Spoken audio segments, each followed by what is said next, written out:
O projeto de lei apresentado à Câmara Federal por Jair Bolsonaro, que propõe mudanças no Código de Trânsito brasileiro, deve ser analisado por uma comissão especial.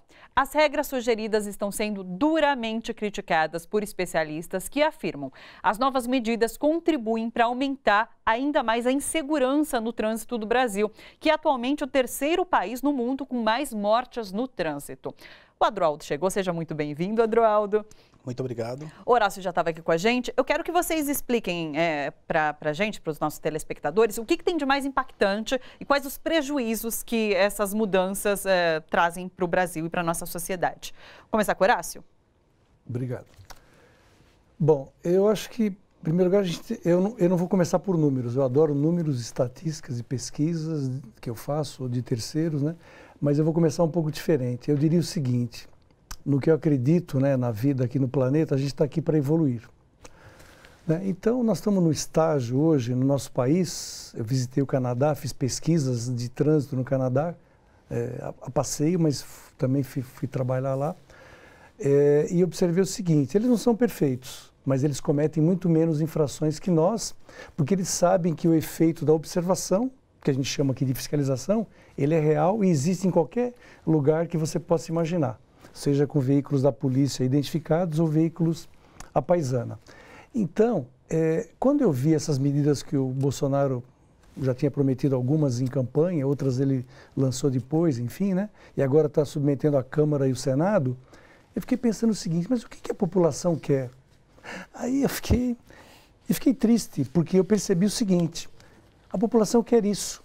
A população não avalia o risco, ela não sabe o risco da velocidade, do beber e dirigir, de você não dar uma simples seta, de você não usar o cinto, de você não colocar seu filho, seu neto, seu sobrinho numa cadeirinha devidamente afixada no banco do seu carro, dele pegar o celular. Isso é um problema que não é só no Brasil, isso pesquisei, o índice de infrações de uso do celular em Toronto, no Canadá, deu igualzinho na cidade de São Paulo. O percentual acho que era em torno de 3%. Ah, mas é só 3%? Não, 3% no ponto que eu observei. Se eu observar a cidade inteira, 80% a 90% dos motoristas em algum momento durante o dia estão pegando e manuseando o celular.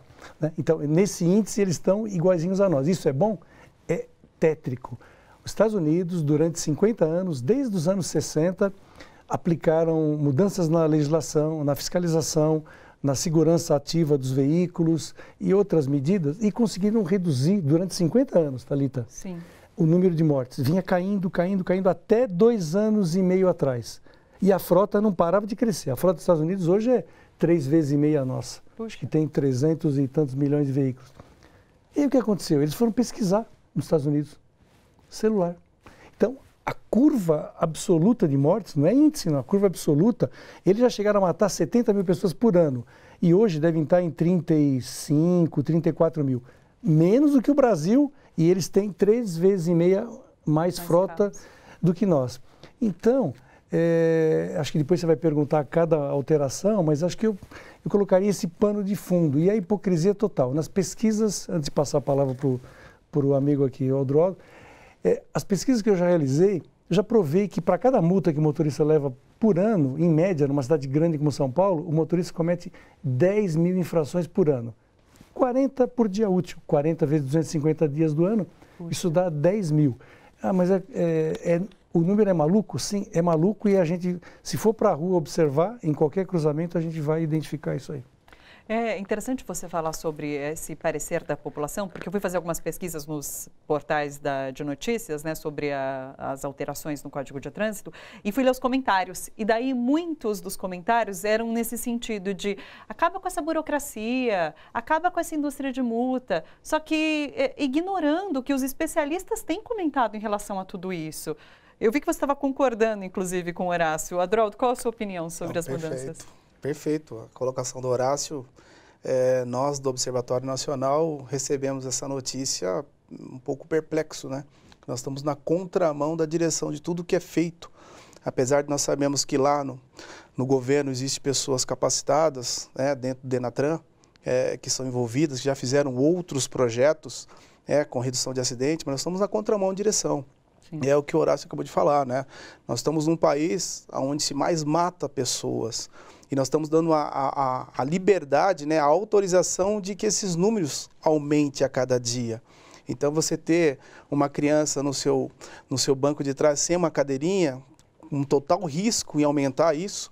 E hoje nós temos 60% dos leitos hospitalares utilizados por pessoas e vítimas de acidente de trânsito. Nós vamos aumentar essa conta, que na realidade somos nós que pagamos. Sim. Enfim, eu acho que a forma como está sendo conduzida pelo governo é uma forma que acaba indo de encontro a tudo que a gente está trabalhando. Você falou que existem especialistas no Denatran que é sobre esse assunto, mas o governo já provou outras vezes que não escuta especialistas, que não dá crédito a pesquisas. Sem pesquisa, sem medicina de tráfego, sem consultar. Quer dizer, eu acho o seguinte, se eu fosse o Denatran, desculpe, eu sou um consultor autônomo há 27 anos, eu pediria as contas e iria embora. Eu não seria conivente para que você gerasse mais mortes e mutilações no trânsito do país. Se o Denatran em peso fala assim, ó, nós estamos entregando o cargo e estamos saindo. Então, acho que a sociedade precisaria ter um recado do lado técnico e científico que está em órgãos públicos, né? Isso valeria para o país inteiro, dizendo assim, nós não vamos ser coniventes com isso. Né? A situação já está ruim e a gente ainda vai piorar mais ainda. E a conta quem paga, como você falou, sim, não é o governo. O governo não existe financeiramente. Não. Quem paga é a sociedade. Então isso precisa ser esclarecido para as pessoas que estão nos vendo e ouvindo. Né? Pelo amor de Deus. Ah, mas é o governo que vai pagar nada. Segundo um estudo, eu costumo citar a fonte, pelo Centro de Pesquisas e Economia do Seguro, da Escola Nacional de Seguros do Rio de Janeiro, esse estudo foi feito em 2017. O trânsito no país, segundo eles, custa por ano 199 bilhões de reais. Por ano. Segundo o estudo feito na Suécia, em 97, há 22 anos atrás, se você reduzir 100% as infrações, você consegue reduzir 50% o número de mortes no trânsito. Ou seja, se eu reduzir todas as infrações, ou pelo menos a maioria delas, aquelas que colocam em risco a vida do condutor e dos pedestres, eu conseguiria reduzir metade do número de mortes. E o que eu ganharia com isso? 100 bilhões de reais daria para resolver o problema do déficit da Previdência. Exato. Até porque é o seguinte, a Previdência está ficando cheia de pessoas inválidas, motociclistas é mais de 90% dos inválidos, segundo o DPVAT, né? Se eu falar besteira, você pode me corrigir. Não, está certíssimo. Somos parceiros aqui nessa conversa. Sim. E as pessoas ficam pasmas. E quando eu abri a conversa, que eu falei que a sociedade quer isso, eu estou te falando, conversando com amigos, com parentes, às vezes profissionais de trabalho, são poucos que têm uma visão que isso é crítico e importante. Fala assim, não precisa pegar no pé cada um sabe o que faz. Eu falo, olha, daqui 200 anos, eu acredito na evolução espiritual, a gente vai ter um planeta diferente. Mas hoje a gente precisa de polícia, precisa de fiscalização, precisa de regras, porque as pessoas não têm noção de risco. Né? Será que as pessoas... Eu costumo brincar o seguinte, o Bolsonaro está querendo revogar o CTB inteiro ou alguns artigos dele. Alguns artigos. Mas ele não vai conseguir revogar, Thalita e Eudoro, a lei da física. Né? Se eu estou num carro em alta velocidade, eu não preciso nem bater, uma freada brusca, se as pessoas estiverem sem cinto, elas serão arremessadas para fora do veículo, contra o para-brisa. Criança, então, nossa, ela vai se espatifar. Então, a lei da física não vai ser revogada. E, como você falou, nós estamos regredindo. Né? Agora, essa questão da cadeirinha parece que mexeu um pouco com a opinião pública. Parece que sensibilizou, porque... Quando fala em criança, quando fala em segurança do seu filho, do seu neto, do seu sobrinho, parece que sensibiliza um pouco mais a opinião pública. Vamos falar especificamente sobre essa questão. Qual o impacto de você revogar a multa, de você retirar a multa para as pessoas que não colocam a criança na cadeirinha ou transportam de maneira adequada? Eu perguntaria para o presidente, para todos os senadores e deputados, se eu tivesse essa possibilidade, né? Mas eu não vou ter, falar assim, você tem filhos e netos? Você... os levou para tomar vacina, são crianças pequenas esse ano, claro, poliomielite, isso, aquilo. Então, para de dar vacina para eles. Você vai levar seu filho solto na cadeirinha do seu carro? Né? A chance dele pegar uma doença dessa é mínima. A poliomielite está erradicada no Brasil já, acho que pelo menos 30, 40 anos. Então, você está dando uma de chato, vai dar gotinha, vai levar uma injeçãozinha. Precisa. O dia que seu filho for adulto, ele vai bater no seu ombro e falar assim, pai, agradeço pelo que você não fez. Né? Ou então, como tem um estado aí que um pai não colocou a cadeirinha e matou a filha, né? Porque ele matou e hoje ele faz campanha em outdoor, eu não lembro agora o estado, né? Que ele se arrepende eternamente disso. Então, a gente não precisa fazer a prova viva de que a medida é boa. Tem estudos feitos no mundo inteiro, né? Questão do radar, da cadeirinha, né? E por quê? Porque é a lei da física. Se você bater, tudo que está solto dentro do carro continua em movimento. É a lei da inércia, é físico. Sim. Isso nenhum presidente, ninguém revoga no planeta, né? Só se a gente mudar a lei da gravidade, com certeza, né, Adroaldo? Com certeza. Agora, Adroaldo, tem outro ponto bastante polêmico, que é a questão do exame toxicológico para caminhoneiros.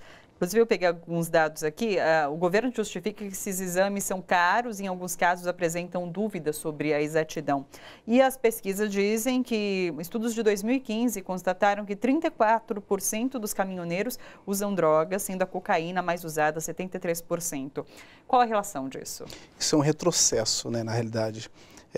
Como a gente estava falando da cadeirinha aqui, algo que foi construído ao longo dos anos, né? Você construiu isso, essa possibilidade de você ter uma garantia, somente os motoristas profissionais que estão rodando nas rodovias, deixarem de fazer isso. Talvez isso reduza um pouco o custo, talvez sim, mas o risco que isso vai representar dentro da sociedade, nas rodovias, nós mesmos que gostamos de viajar, né? Você que gosta de viajar, deparar com profissionais que não há necessidade de fazer esse exame que era obrigatório, isso é uma perca muito importante para a sociedade. Sim. Na verdade, a gente vai aumentar o número de vítimas consequentes.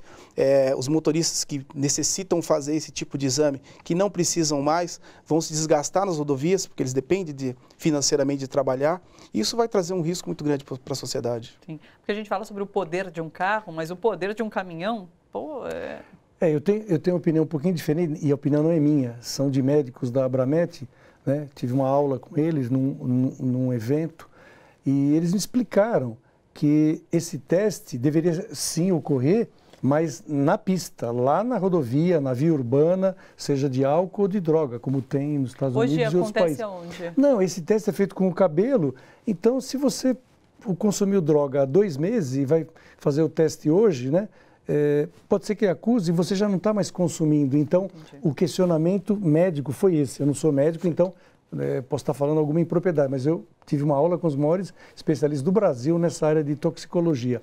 Então, eles explicaram, falaram, essa medida, do jeito que está, ela não vai resolver muito. O que precisaria ter, como algumas empresas fazem de transporte rodoviário de carga e ônibus, é o seguinte, já na garagem, antes de sair, já sopra o bafômetro, né? Ou faz um teste. Então, isso é rotina de trabalho. Sim. E a polícia, me desculpe, aí, ao invés de tomar conta de jogo de futebol, de torcida que quer ir lá se bater, se matar, isso é um evento privado.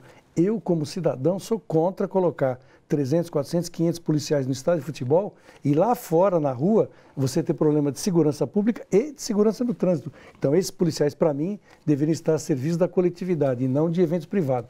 Vai fazer um jogo no estádio de futebol? Tem que contratar segurança privada. Sim. É uma questão de conceito de uso do dinheiro público. Olha só, você que curte a TVT e quer contribuir com a gente, se inscreva no nosso canal do YouTube, /Rede TVT e torne-se membro. Assim você participa da construção desse canal público e aberto. A gente agradece.